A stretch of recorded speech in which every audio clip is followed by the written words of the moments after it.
This is Terror Talk with Michael B, and I'm your host, Michael B. Today I've got Heather Campbell. She's a psychic medium and one of my primary team members for our investigations. And we're going to talk about the S.K. Pierce Mansion in Gardner, Massachusetts. Have you ever heard of this place prior to going to the investigation? No. I didn't either.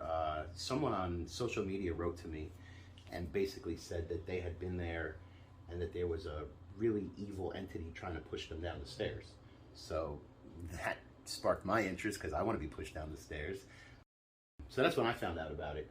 I contacted Ivana Cadaver. You guys know her from Macabre Theater.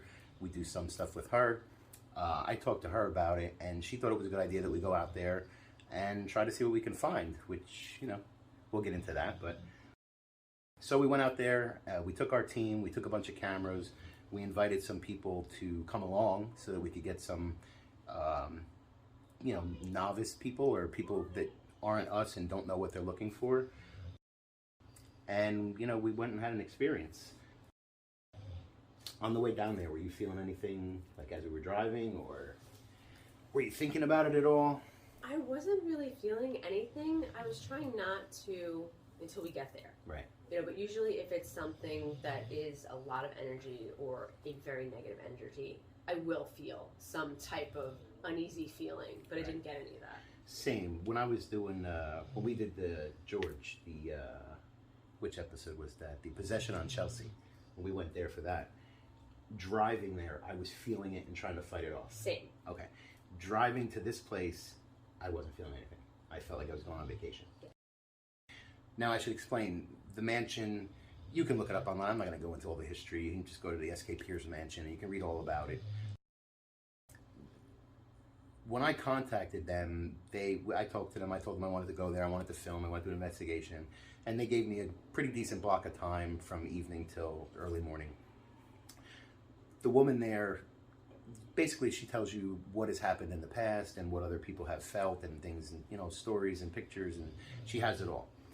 So when we went there, we were expecting, they advertised this place as active, beware, warnings, stuff is going to happen, there's violent entities in there, they make you sign a waiver. So we were expecting, a really active investigation. So driving up there and not feeling anything at all was a little odd. And now you just confirmed the same, the same thing. So it took us, 4 hours to get up there? Yes. Yeah, it was about a 4-hour ride. Heather offered to drive, thank you. We checked into our hotel, we got everything ready, and we decided to go over to the mansion and, set up and talk to she's not the owner, she's the woman that runs the place. And just find out what we were getting into. So we did that. Do you remember her name? No. Yeah, I forgot it too. Not to be rude, it was just a lot going on. I'm sure I could find it. Not that it matters.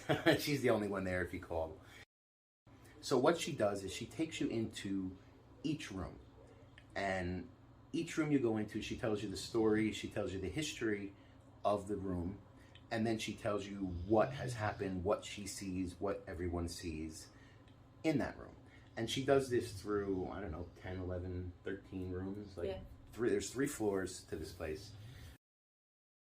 So that took about a half hour? Yeah. About a half hour. We kind of rushed it through because I don't really want to hear all the history, nor do you. We want to pick up on it, yeah. We want to see what we feel ourselves, and then if we feel something or get a name or get anything, then we can confirm with her and be like, oh, okay. So we kind of dipped out, and some of the people, like I said, we had people come, try to enjoy their first investigation. They did the whole tour thing, and I've got some video of it. You'll be able to see this all in the episode, which I'll get into later. But that was it. So we set up everything. We went to 3 or 4 of the most active places that we were told. Again, walking through there, did you feel anything crazy, like right off the bat? No. Yeah, same. I did not. Only in one room. We did the whole first floor, and I just kind of felt like I was in a museum. It was still like dusk, so it wasn't dark yet. And, a lot of times the activity comes at night. So I was kind of just enjoying the scenery and the decor. Get that out. It's decorated amazing. I mean, if you like that kind of stuff, that old Victorian, you should definitely check it out. It's worth it. But, you know, I just totally lost where I was. What were we talking about? It doesn't matter. So anyway, she went through all the rooms. We wanted to get ourselves set up and ready to go. We went upstairs on the second floor. Is that where was it the second or third where it was the third. We went up to the third floor to set up. Number one, the stairs where someone was thrown over the balcony. I thought they were pushed down the stairs. When you look at the history, it does say someone was thrown over the balcony. So we did two reenactments. One, I stood at the top of the stairs and asked to be pushed. And another one, I went to the other side and I kind of hung over the balcony railing and said, you know, throw me. Nothing happened. I was hoping, but nothing happened. But there was that, and there was a couple other rooms. So the first room I want to talk about is, did it have a room other than the rape room? It was a rape closet, but it was a Freemason, like a lounge? Yes, it was his, like, parlor, I think. Okay. Or like man cave. Yeah, because back then, man cave. She mentioned there was a pool table in there, and they would go hang. So it was a fairly large room on the third floor, top of the steps to the right, bigger than most of the bedrooms, and kind of just open. Off of that room, there was a giant closet. So the woman tells us that it's called the rape closet. And do you remember the reason why? Yes, because there was a lot of women that were taken into this closet that were raped. And some of them were children. They were taken in by the Freemasons, apparently. And don't hunt me down for saying this, I'm just repeating the information. Apparently Freemasons at the time would just bring in staff and whoever they wanted, bring them into this closet, have their way with them. The woman told us it was active, and I mean, that was supposed to be one of the crazier rooms that we felt. I actually spent a good hour and a half just sitting in the dark by myself waiting for something to happen in that room. Heather went into the closet with, what did you start with, three other people? Or it started with 4 and then it was 3. You and 4 or you and 3? I know me and 3. It was you and 3. So yeah. we started with you and 4? Yes. Okay. No, me and 3, and then it went to me and 2. Okay, I got it. That's right, because we had 4 people in the closet, and Heather was picking up on, you know, things that have happened in the closet. So to try to trigger some activity, we had to reenact some type of a rape. I know. We didn't reenact a physical rape at all. But what they decided to do was each of them would just scream, stop, no, stuff like that, just to see if we could reenact. We could definitely reenact it, just to see if we could trigger one of the spirits, entities, whatever it is, to do something as we reenacted it. Do you want to talk about this one? Because it was one of the more uncomfortable moments in my life. It was really uncomfortable and not one of my proudest moments at all.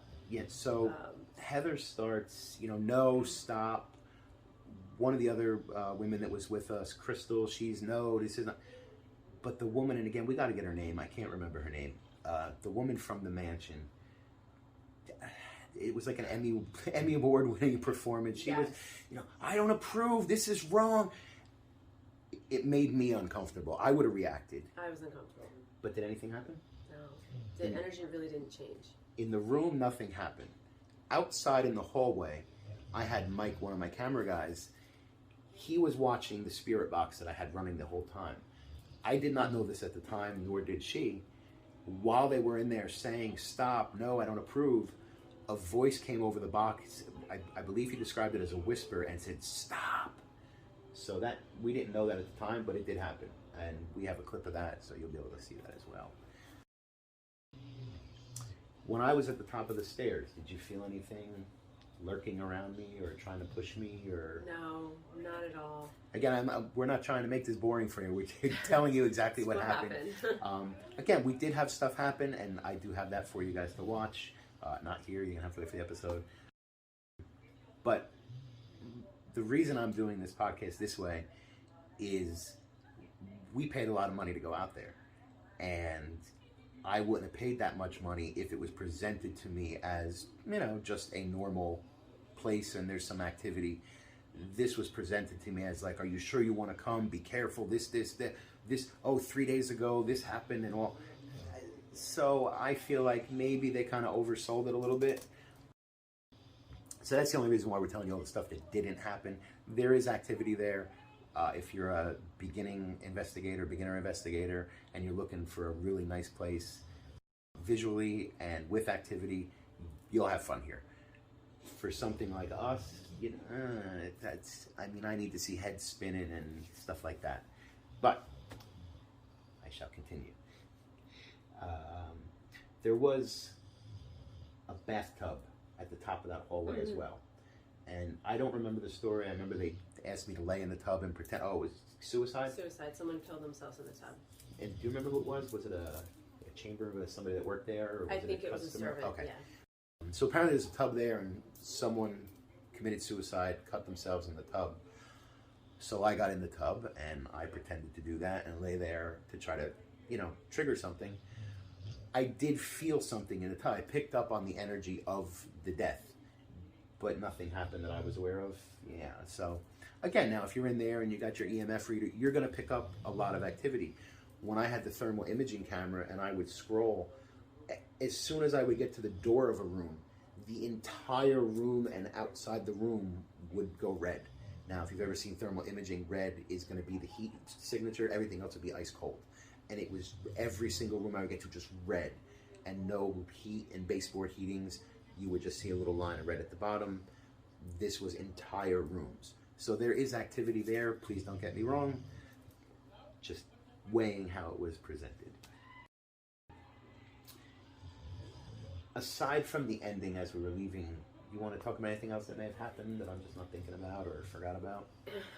So the only thing that I picked up on when we first walked into the house, well, one of the things was in the fire room, right? The bedroom? Yes, okay. In the bedroom. There was a man that I think fell asleep drunk when he was smoking a cigarette and yes. he lit himself on fire. Yes. So as soon as I walked into that room, I saw fire. Okay. But again, it could have been something similar to the tub, right? It was just residual energy, and I'm just seeing something that happened in the past, sure. Not necessarily something that is there currently. Later in that room, so we left 2 people in there. I had my father in there. I'm bringing these things sometimes. And then we had Crystal and Todd went in there. Crystal was sitting in a chair, and I believe she was saying, take a shot with me for alcohol. She was pretending to do a shot with the guy that was supposed to be in that room. And then so we heard her scream. So we went running into the room. When she was sitting there, she said she felt like someone breathed like alcohol on her face.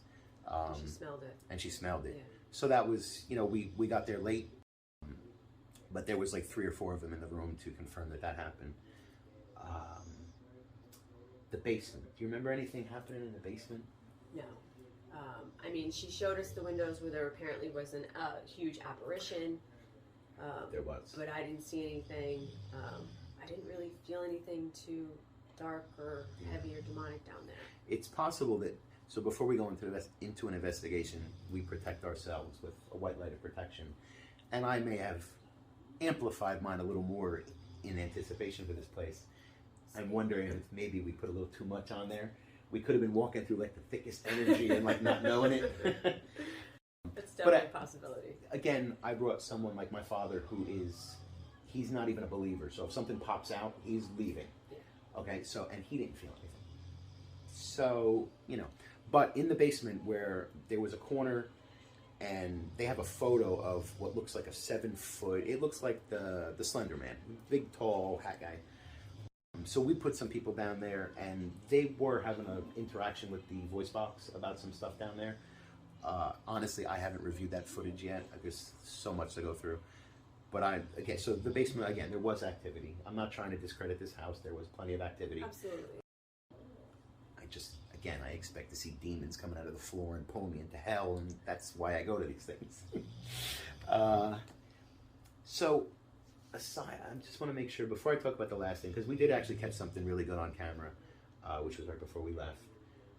Did I leave it? There was what was that called? Like the lookout tower, like the very top of the tower. It was another spot. It was supposed to be, that's a really thick energy, bad energy. I don't know if it was the same guy from downstairs that was supposed to do that up there. I've watched a couple other shows of other investigators that have gone here, and a lot of people focus on that tower. we had somebody sit up there for over an hour and nothing. I didn't feel anything either when I went up there. You know, one thing I did point out when I went in there, and I didn't see it in any of the pictures or videos that I had looked at, was the crucifix at the door when you walk in. Big, giant Jesus hanging there. I don't know why they need him in there. But I think they may have hurt the place by bringing that in there because, don't get me wrong, I don't believe in that. But you don't know, you know. And I told her she should remove it. I don't know if she'll listen. The last thing that did happen, we were kind of gathered on the second floor, right? Second floor. We had people going in and out of different rooms. It was really trying to get something, trying to communicate. At this point, we had been there, 4, 5, 6 hours. Mike had gone into the basement and found the mansion's surveillance system. It's basically like 9 cameras, 12 cameras of everywhere in the mansion where I guess they spy on you. I mean, you could see the cameras all over the place. I didn't know if somebody was home monitoring. Mike went into the basement and found, that station. So while we were all on the second floor, basically just talking and seeing if anybody felt anything, he was downstairs creeping and watching us on the camera. But what he noticed was there was like a white light. It was kind of like a smear. I mean, I don't know how to describe it. It was almost like a long teardrop. And it would kind of float over our heads. And then as we would go near it, it would kind of like move back into the corner. He called me down. I watched the footage. I took some footage of the surveillance system. I went back up. I wiped off the camera. I threw stuff to make sure there was no cobwebs or anything like that. When I came back down to the basement and asked again, it was still doing the same thing. When I was doing that, it kind of like sucked up into a corner. As I went downstairs, Todd walked forward and nothing had changed in this entire, so like there wasn't orbs, there wasn't dust or anything. It was just a pure clear screen. All of a sudden when I left, like orb were like shooting by his head, like kind of like when Star Wars, when they go into like light speed. We never figured out what it was. It disappeared after that and we saw nothing. Nothing in the house wanted to communicate other than what I explained in the basement and the stop, the room. We couldn't get a real conversation going. It was random. I mean, like, I was hearing things when we were in that parlor room, but it wasn't... The parlor room is the Freemason room? Yes, okay. Yes. But it was directly to me, right? It's not something that we can catch on camera. I forgot about that. Tell them what was happening to you the entire time. From the minute we got there, literally almost through half the night. Yeah. Go ahead, tell them. So uncomfortable.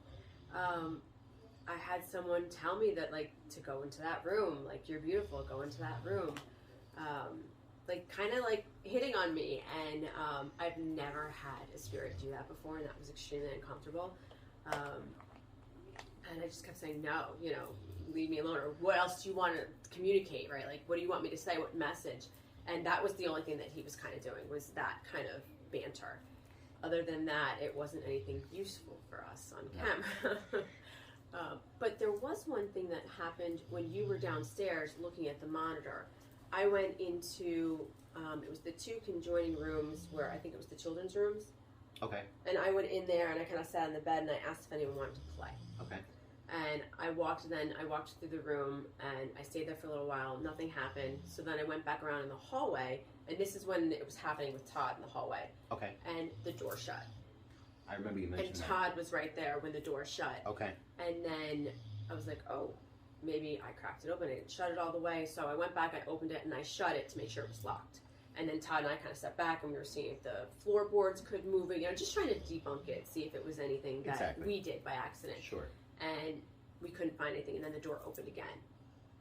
Wow. And then by that time we tried to get, our cameras out, and you guys were not there, so we didn't get that on camera. But that did happen when you were downstairs. It is possible that because Mike was recording the surveillance system. He's uploaded all the footage, so I'm gonna check that out. We may have gotten that because I remember you said it when I came back up. We weren't looking for it, but that camera you could kind of see almost every door, unless it was the one right underneath it. I think you could see it. It was the one over here then. Mm-hmm. Yeah, so he might have that, hopefully. Back to the guy that was flirting with you the whole night. She would be walking around. We were kind of like setting up. There was a lot of downtime. What you guys don't realize is to watch 40 minutes of an investigation, or like when I do a podcast and I show you clips, We have to sit in the dark for 6 to 8 hours and do nothing. Nothing happens. And then all of a sudden it's up, something happens for like 3, 4, 5 minutes, and then you wait. So there's a lot of just sitting around. And Heather was we were all kind of just roaming in the dark and trying to find something. And I would just keep seeing her going, and I kept saying, like, what are you doing? Because, I mean, if you watch Heather, or if you know Heather, she's weird enough as it is. She'll just be sitting there, and then she just laughs and talks to things, but she kept doing the same thing, and I would ask her, and she'd be like, he's like flirting with me and like being like rude, and she said then, she's like, this has never happened before, like something new. Yeah. So rather than go on Yelp, I'm gonna give you my review of the place and the woman whose name we cannot remember, which is probably better for her.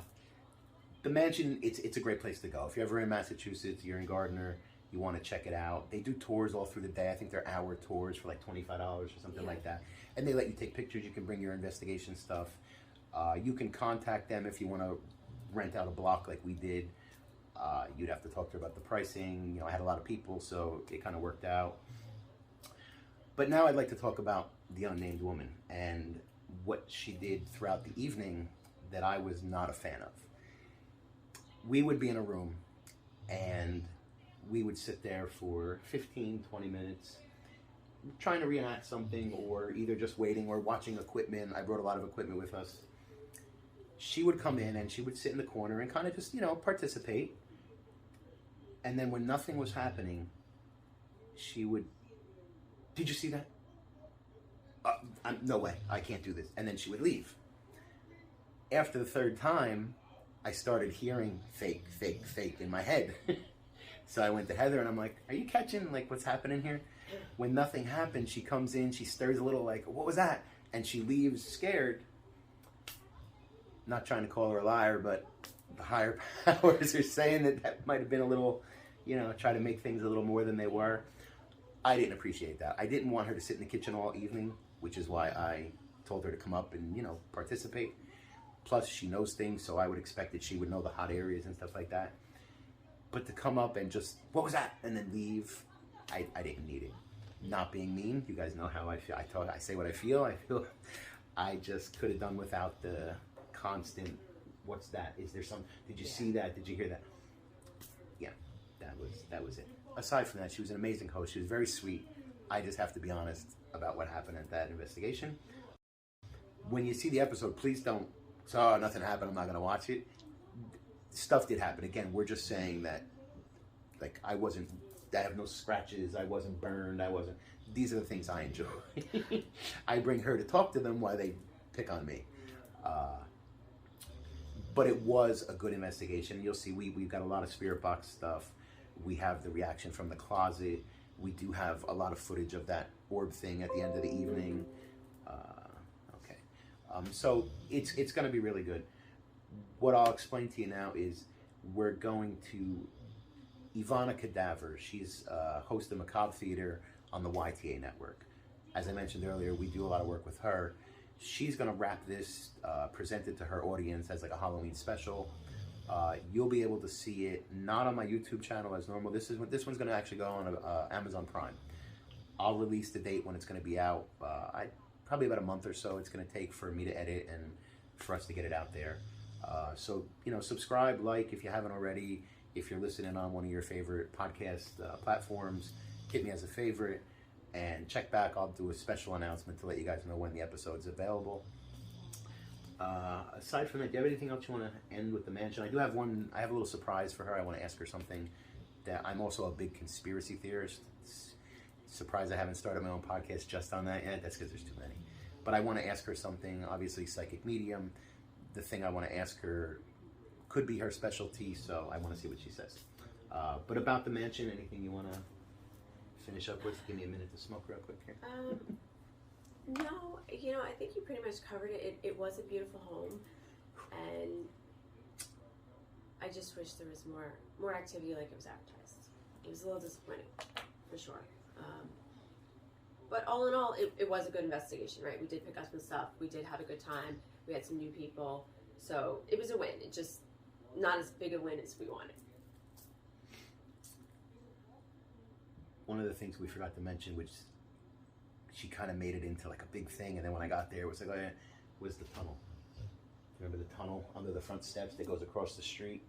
Oh, yes. So I was told that there was a tunnel, and then when you get there, there's like one brick out, and you can like peek through. It's like this. They closed all that up like 20 years ago, and I'm like, oh well, I was kind of wanted to see the tunnel. But no, like I said, it was good. One of the things, another reason I'm kind of picking on the place. Normally, when we go to an investigation, we have a purpose. We're there to remove something. We're there to help someone. We didn't have a purpose. We can't remove things from a place that makes money, allowing people to come in. So we were just trying to communicate, and it's almost like if the place is as active as they say, it's as if they knew who we were and were like, nope, we're good. You guys go play around, and we're just going to wait for the people that don't know what they're doing to come in. That's one of the other options. But again, check it out. You'll enjoy it. The website is skhauntedvictorianmansion.com. You can read all about the history. There's pictures, photos, everything like that. You'll have a blast. So, last thing I want to ask you about is my conspiracy theory. About 6 months ago, I posted on social media that Michael Jackson was going to turn out not to be dead. Now there's a lot of footage appearing on TikTok and stuff like that Michael Jackson's not dead. So, before I ask you, Heather, I'd like you to see this. This is a video of the coroner's van that was at the house that picked up the body of Michael Jackson. Okay. I'm not going to go through all that. It's already been confirmed the two license plates are the same. They zoomed in on this license plate, and when you zoom in on the helicopter footage, you can see the plates are the same. So, this is the footage.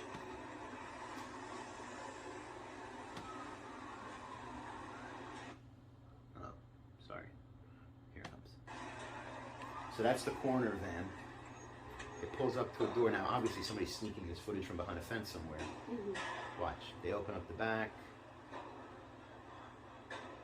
What's that? So now my question is Michael Jackson dead or alive? See, I don't watch the news. Keep in mind. Stuff, so this is like brand new to me. Keep in mind that this is going to be on record. You can either confirm or you can shoot yourself in the foot. I fully believe he's alive. The footage, which you guys just watched, that's him walking out. There's also some other ones. There's a selfie from his daughter in her car, and in the back is like a hooded thing, but you can kind of see like his features. He's got a very distinct nose. It kind of slopes down. There's a couple things out there. Again, there could be somebody just going and doing these sneaky things to make people believe. So I figured if he's dead, you should be able to get to him like that. And if he's not, or maybe you can ask the guy. He's got a hold on, it's playing America's Got Talent here for some reason. Enjoy the music. He has a dead brother, if that would help. What is his name? Anybody remember Michael Jackson's dead brother's name? Wow, I used to be a Jackson fan, but I just can't think of it.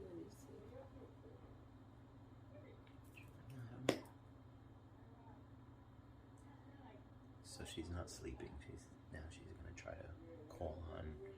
She calls on guides, angels, my mother. I don't know how she got hold. My mother passes. Does she come to me all the time? Yeah, once in a while. She's always at this one. Yeah, oh, this, that, I'll call Mike, tell him like, oh, this, oh. We go to the investigation. Oh, your mom's here. What? How did you all of a sudden get my mom? We're close. Yeah, they should have. We're close. She never even met in real life. That's the best part about it. It really is. I don't know. She is actually the one that's been helping me work on my mediumship abilities. I do have them, but I won't use them because I'm just not 100% confident yet. She gives me all kinds of tests, and I feel like I don't know what I'm doing, and then I give her the right answers, and then she says, see, I told you. But until I'm 100% confident, just as confident as I know my name, I'm going to just remain kind of like clairvoyant or whatever I want to say. I don't know if she fell asleep or... Yeah, because I'm getting like conflicting information. Like they don't want to tell me yes or no. I don't, so I called... Because they don't want me to make any money on this. Well, no, sometimes there's things we're just not supposed to know. Right, so it could be that. I'm still trying to see if I can get something, but it's like, it's weird. I figured if he was dead, she'd instantly be able to pick up on something. She's good.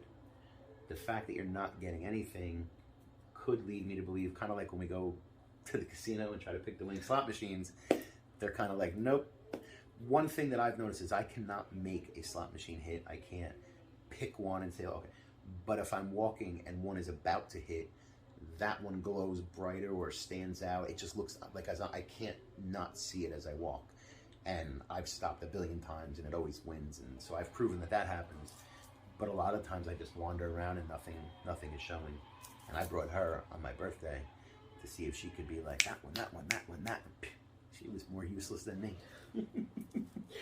I will say, we stood by the roulette machine, the roulette wheel, and she was at about 99%. I was probably about 90%.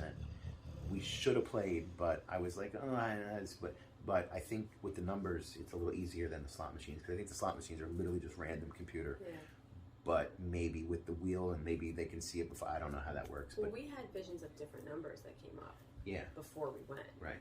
So I think, and then when we're in there, it's like a cage where you can't get anything. No, but there was times we were like walking from the back, and you'd say something like 21, and I would say like 23, and then we would walk by that one roulette wheel, and it'd be like 21, 23. So like 4 or 5 bets if we were there, and we would have both hit. But we'll try that again. Yeah. All right. So your final on Michael Jackson? So I called in his spirit. I didn't get anything.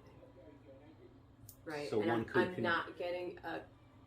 Right, like my angels and guides usually will say yes or no, right, or they'll say something else. Okay. I'm getting like radio silence from them, and I'm asking, is he dead or alive? Just tell me yes or no. I'm getting nothing, but I'm not also like his spirit's not here. And usually when you call upon a spirit, it comes. They're there in a second. Unless they're lost. I'm gonna call that a win for still alive. What's today's date? Today is October 8th. October 8th. 9:25 p.m. if you are correct, and the news comes out and says he's alive, this is going viral. Anything else you want to add before we wrap it up? Do you guys notice that she puts rocks all around? She got them in her hand. They're over there by the dog. I love crystals. All around her at all times. I do. I love them. They help me. No, I think you pretty much covered everything, and yeah. Awesome. Thank you again for being here. Guys, terrortalknj.com. You can follow everything that we do, our YouTubes, our podcasts, episodes on Macabre Theater, new things coming out that I'm not talking about yet, and this special as well, terrortalknj.com. Till next time, stay safe.